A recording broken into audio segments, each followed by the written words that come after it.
Isang magandang balita para sa ating kababayang si John Real Casimero dahil kinumpirma na ng Kameda Promotion na nagawa na nila ng paraan na nasolusyonan na at nahanapan na ng bagong venue ang napuspone na laban nitong si Cuadro Alas kontra Neri sa Kyrgyzstan na kung saan ayon mismo dito kay Kameda nasa bansang Japan na nila ililipat ang naturang laban at dito ay kanila na lamang fina-finalize ang mga maliliit na detalye upang mailabas na ang nasabing petsa o yung official na petsa ng naturang laban. Well, nauna na pong nailipat mula Kyrgyzstan patungong Japan ang na-postpone din na laban dito kay Moloney na kung saan ito ay lalaban po sa June 6 sa bansang Japan. Isang magandang balita, dahil pagdating po kay Cuadro Alas at Neri, ito po ay mas maaga ng isang buwan. Sa madaling salita, yung kay Moloney po na June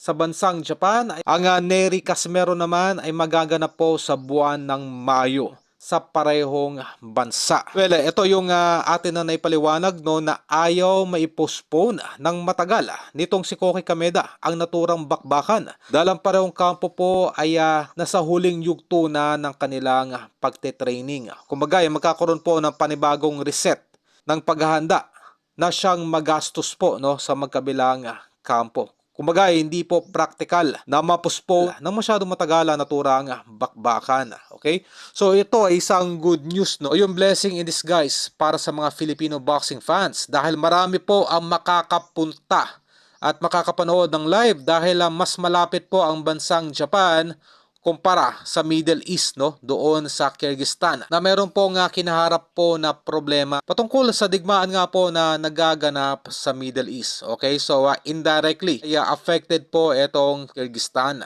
Mula po sa ating pinagkakatiwalaang source ay ngayong linggo na malalaman ang official date ng naturang bakbakan ng dalawang fighters.